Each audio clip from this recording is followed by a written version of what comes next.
Shields up, Iron Breakers. Rurikhan here, coming at you with another edition of the Conscast. And in today's episode, we're going to be talking about Activision Blizzard. Now, a while back, I did a video series about the fall of Diablo.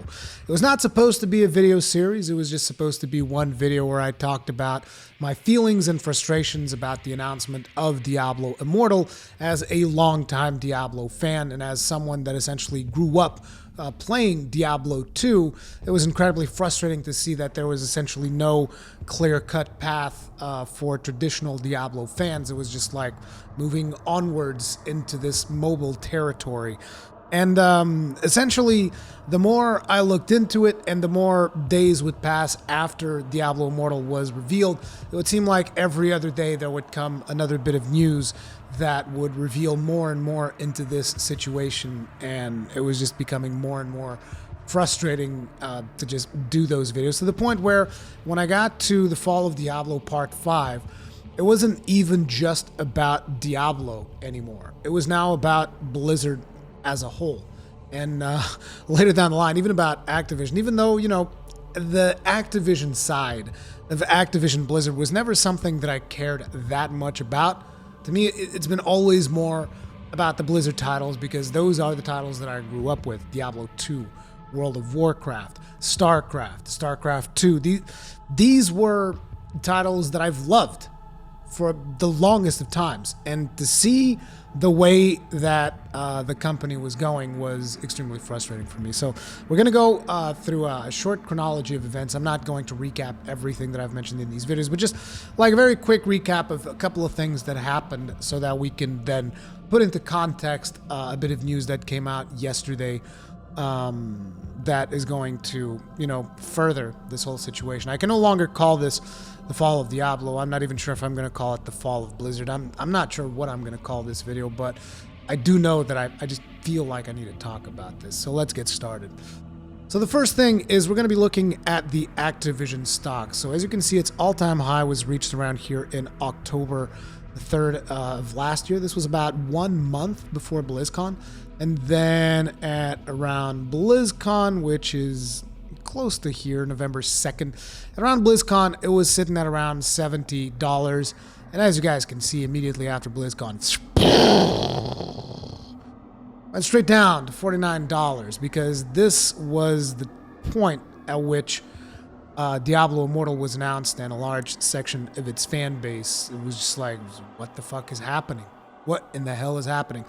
And it continued plummeting and plummeting and plummeting until it was slowly starting to rise, and then suddenly it was announced that Bungie was going to leave Activision and free fall again. So let's talk about what happened in between this time, which was the BlizzCon. Well, no, BlizzCon is actually here. Let's talk about what happened between BlizzCon and right now.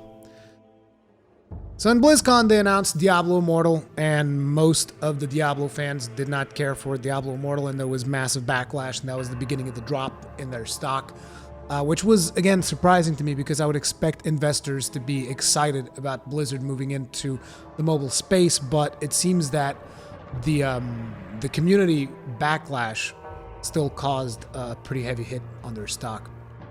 Then, moving onwards, Blizzard comes with the quote, "Many of our best developers are now working on new mobile titles across all of our IPs." So it's like, it's not even just Diablo, and more Diablo being the title that is going to mobile, it's like all of them. As a matter of fact, there's even a Jason Schreier article where they talk about them working on Warcraft Go, which, whatever. Then, in that same article that I just mentioned from Jason Schreier, it is mentioned that there is a new chief financial officer in Blizzard, which was recruited from Activision, from within Activision, Rita Ahuja, who spoke to all of the Blizzard staff and basically told them that they needed to save money. One of the objectives was to save money. Cut costs. Don't spend money where you don't have to spend it, which is a weird thing in Blizzard. As a matter of fact, it's just a weird thing in general when you have a company that is as successful as Blizzard has been, when you have a company that has so much goodwill within its consumers. Sure, at the time of the Diablo Immortal announcement, there were a couple of people that were not pleased with, say, World of Warcraft. There were a couple of people that were not pleased with Diablo, which were expecting to receive new updates in that BlizzCon. We were expecting news of a new Diablo title, or if not a new Diablo title, then a new Diablo expansion for Diablo 3, because, a lot of fans were looking forward to that. And, a company in the position of Blizzard at that point in time should not be a company that'd be like, we need to cut costs. But keep this cutting costs thing in mind, as well as the name of the person that was telling everybody to cut costs, Amrita Ahuja.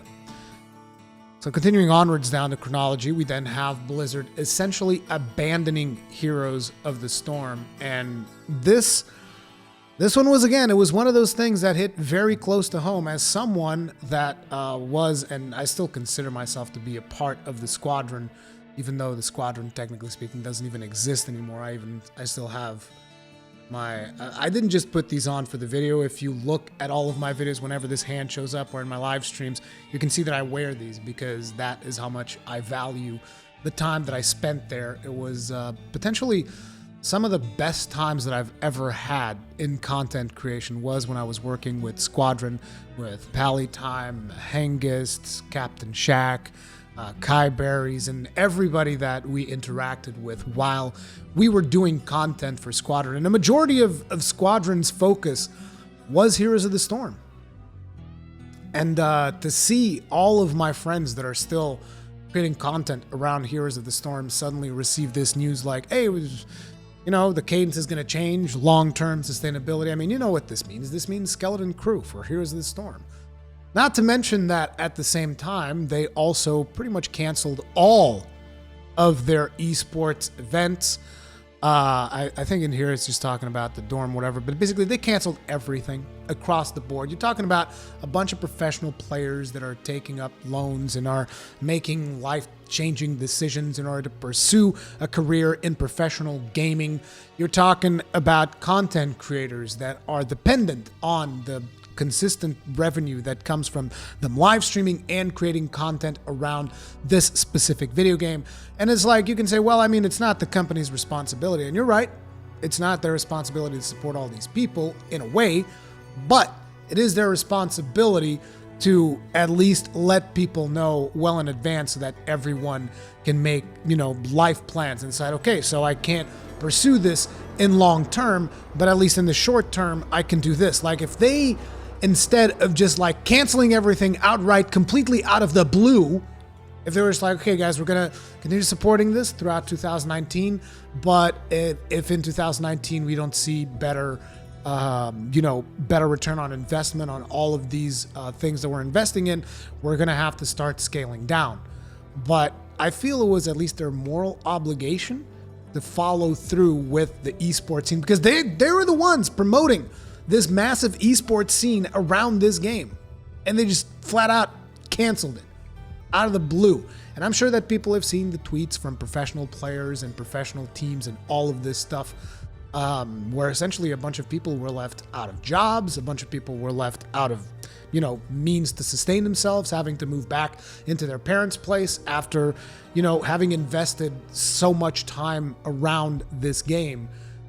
I think that this was friggin' atrocious, and I think that this was definitely one of the reasons why Mike Morhaime left. Most likely Mike Morhaime was aware that this was going to be something that was coming down the pipe, and he was just like, we can't do this. Like I've said it in the past when Mike, I've said in the past, as a matter of fact, if you go over here, you can even see in the thumbnail, Mobile Diablo, I quit. That was kind of like the point. It was, I said, I feel like Mike Morhaime wouldn't stand behind something like this because it goes against the core values of what Blizzard is.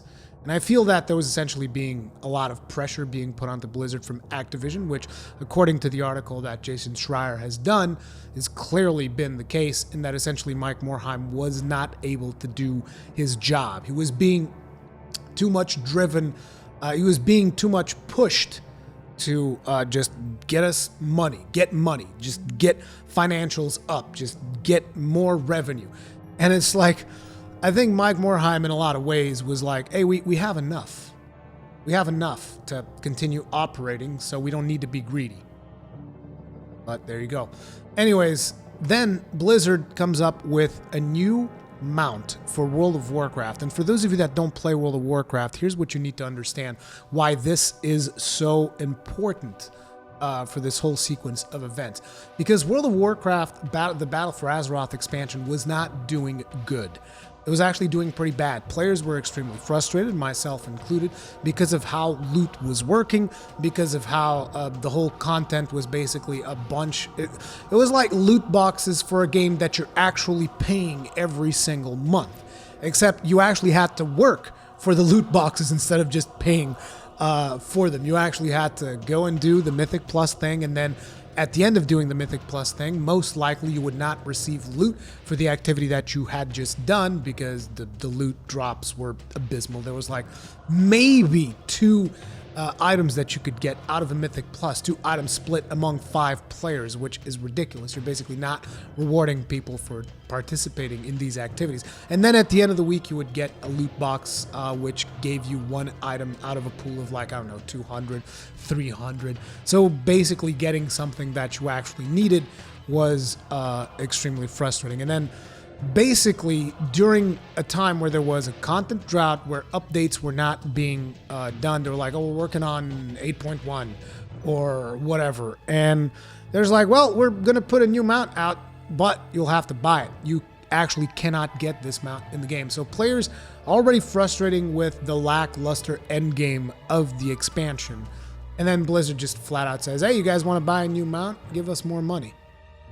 There was also the boat mount that we could talk about, but I don't even want to bring that up. It's just whatever. Basically, it was a boat mount because Blizzard saw that, hey, we're losing subscribers. Let's put out this boat mount to anyone that pays for 6 months consecutive access to World of Warcraft. Ridiculous. Moving right along, and this is when the whole Activision situation starts rearing its ugly head as well. Activision comes in and says Destiny 2 is underperforming. What happens now? And in the wake of this, Bungie themselves came out and tweeted back and said, no, actually, we're pretty happy with the way Destiny 2 Forsaken is performing, and we're pretty happy with what we've done. So this starts showing like, well, I mean, Activision is saying one thing, Bungie is saying another. What in the hell is going on? Keep this in mind as we move forward. Again, just like the Amrita Ahuja thing that we talked about previously. Then you have a situation where Blizzard staff was being offered money in order to actually quit. They were giving people better and better incentives to basically leave the company. I would assume as a part of their cost-cutting initiative, they were telling people, hey, maybe you should, maybe you can go find yourself another job and we'll pay you this amount. And apparently over 100 people from Blizzard staff accepted these buyouts and left. I mean, basically, if you're working in a company, imagine this, you're working in a company and your boss comes to you and says, hey, how about I give you $10,000 to fuck off? I don't know what the amounts, they were saying that was like a year's worth of pay. I don't know how much these people were making in a year. I'm just going to say, okay, let's say your boss comes to you and is like, how about I give you $10,000 to fuck off? And you're like, no, boss, I like this job. I'm good. And then the week after that, it comes back, hey, how about I give you $11,000 to fuck off? And that's kind of like what was being portrayed that was happening to these employees. And so eventually they were like, well, I mean, eventually they're just going to fire me because they keep throwing money at my face for me to go away. I might as well take the money and run. So over 100 people just left in what I would consider to be a pretty much anti-employee attitude of just like almost harassing your employees to leave. But at least they paid them. So there's that to it. Then, moving a little bit further down the chronology, we have Blizzard losing 2 CFOs. Activision Blizzard losing 2 CFOs, because the first CFO was more handling things on the Activision side. It was Spencer Newman, who was essentially poached by Netflix. And later down the line, Amrita Ahuja, the same person that was telling everybody, hey guys, you need to start cutting costs. She basically bailed out too, and she went to, what is this? A mobile payment company from Twitter co-founder Jack Dorsey. And the interesting thing here is CFOs, chief financial officers, these are the people that are handling the finances of the company. These are the people that have a pretty good idea of what expects the company in the future. So essentially, Spencer Newman got fired because he was being courted by Netflix. Amrita Ahuja saw the writing on the wall and ditched them after, incentivizing people. Hey, we got to cut costs. She just ditched the company because most likely she looked at the financials. She's like, this is looking pretty fucking dire. I'm going to get the fuck out of here before this company sinks. Same thing with good old Spencer Newman there. Then we have Mike Morhaime leaving Blizzard for good. And you guys are like, well, you already said that Mike Morhaime was leaving. What's the point there? Well, Mike Morhaime was leaving from the CEO position, and he was going to remain as a strategic advisor in the company because, he is still one of the founders of Blizzard. He is still passionate about the company. He still wants to try and guide the community along a certain path. But it seems that since he stepped down from CEO, Blizzard started steering so far away from its core values that he's just like, no, guys, I just want out. April this year, Mike Morheime's like, peace out, team. I'm out of here. You guys have a good time driving my company into the ground. I do not want to be here to watch it happen, which is, it's sad, basically. Like I said, this stuff, it's pretty close to home. It's fucked up. It's a company that had all of this potential, all of this goodwill towards its consumers, and now just relegated to being mentioned in the same breath as EA and Ubisoft and other companies that are basically out there to just get your money. Which, again, it's pretty hard. Anyways, later down and more recently, we have Bungie splitting up with Activision and acquiring the rights to Destiny. And essentially, this kind of comes off of the fact that, there was that whole spout between them where Activision's like, Destiny 2 is underperforming. And Bungie comes up and says, no, it's actually, we're good. We're good. This is good. We're happy with this. So they leave, and Activision stock plummets. Once again, this is when, I believe this was around when it left. If we actually go back 5 days, you can see this is when it was announced that they had lost the Destiny IP. All-time low. This is like the lowest it's been within the past 2 years or so. $45. If we actually look back to 5 years, you can see that. $45 at around February 2017, so almost 2 years exactly. So yeah, that's pretty friggin' bad for them. And you'd figure, this is a company that is currently struggling with its financials. They just lost 2 CFOs. They have really trashed their image, their public image, with its consumers. Naturally, they're going to try to come back from this somehow, and they're going to try to make good with both internally its development teams as well as externally its consumer base. But no. What they did was they hire a new CFO with a $15 million bonus. And you're just left wondering, so wait a minute. So you're cutting costs on Here's the Storm, essentially screwing over God knows how many people because you've been promoting this image that Here's the Storm is going to be an esports thing and that it's going to be amazing, and then you're really working hard to generate all this esports buzz around this game. Cut that shit right out because, you're cutting costs. You can't afford it. You look through the Jason Schreier article and you see a bunch of canceled projects because you did not have faith in your team to deliver a new Diablo experience. You basically canceled the second expansion for Diablo 3 as well as the initial project for Diablo 4, which was being helmed by Jose Mosquera, who was Josh Mosquera. I'm sorry, I might be saying his name wrong. Which was looking to be something really cool. It was like it was like Blizzard's take on Souls, which is something that you can say what you want, but like that's what Blizzard does well. They pick up existing franchises and genres and whatnot, and they kind of improve on it to the nth degree, making it a fantastic experience. They cut all that shit out because they think that it's not going to be financially viable. You fire a bunch of your staff to, again, cut costs, and you do this, crazy amount because you need to get more revenue out of World of Warcraft because clearly you're not making enough. You are moving a lot of your developers into mobile so that you can make a crap ton of money because all of these decisions that you're making essentially appears that you are a company that is in financial distress, that you have problems, that there's clearly a lack of funds. And what do? What do you fucking do? You grab this guy and you put $15 million in his fucking pocket. Okay.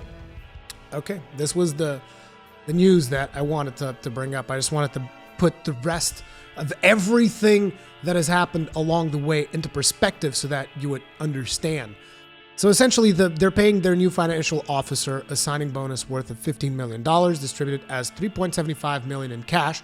That means just like, here you go, almost $4 million for just walking into the door. And then $11.3 million in restricted stock tied to performance targets.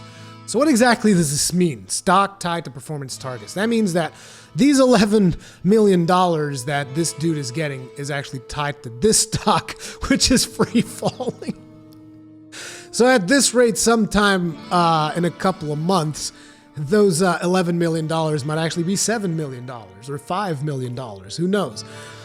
But the other thing is that you have to take into consideration here is restricted stock tied to performance targets. So basically, at this point, this person now has as much, he has a vested interest in making that stock go up. And what does that mean? That means getting you guys and me, if I was still playing any Diablo product, to put more money into Blizzard, whether that is through World of Warcraft subscriptions or World of Warcraft mounts or whatever else they come up with. Not just World of Warcraft, naturally, there's all the stuff with Activision as well, like Call of Duty, like the $1 or $2 red dot site thing that they had going. So you can expect to see a lot more microtransactions and a lot more things that they want. Wow, PC Games, and there's an ad right in the middle of the fucking article. Oh, it's not even because I zoomed in, it's just there. Okay. Holy shit. Okay, it looks like that fixed itself.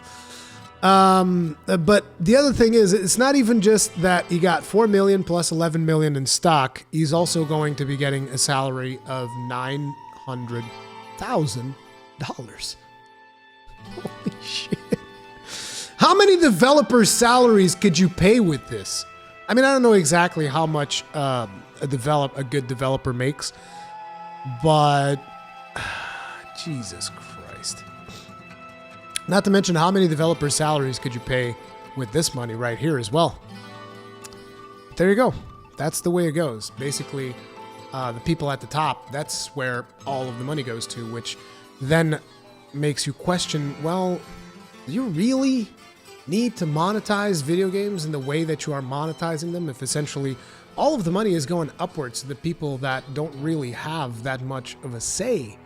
To the people that do have a say, but the people that don't actually have that much of creative input into these video games, the people that actually make the experience, the people that actually bring value to your company, these are not the people that are being compensated. People that are being compensated are the people that are essentially counting the beans. They're just sitting over there at the top with their abacus going like, 1 million, 2 million, 3 million, fuck yeah. They're over there getting like rage boners just on dollar bills. That's how much these people care about money. That's all they want. They just want all the fucking money in the world. And meanwhile, the people that are actually doing work, the people that are actually being creative and coming up with new gameplay mechanics and coming up with brilliant art, which, let's face it, you can criticize Blizzard all you want. The artwork that Blizzard produces and the art style in their video games is fucking timeless and amazing. But these people are not the ones being compensated. The people that actually bring value to the company, they don't matter. The only thing that matters is the people that are at the very top. And I can tell you right now, the main reason why this person is receiving all of this money is because he has connections within Activision Blizzard, because he has already been there. He already served as Activision Blizzard CFO for 5 years until May of 2017. So he's already been there. He knows the people.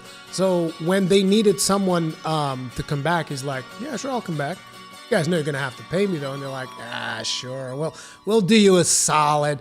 We'll do you a 15 million special solid. How's that? It's just so sad to see how this shit plays out. I just don't even have words.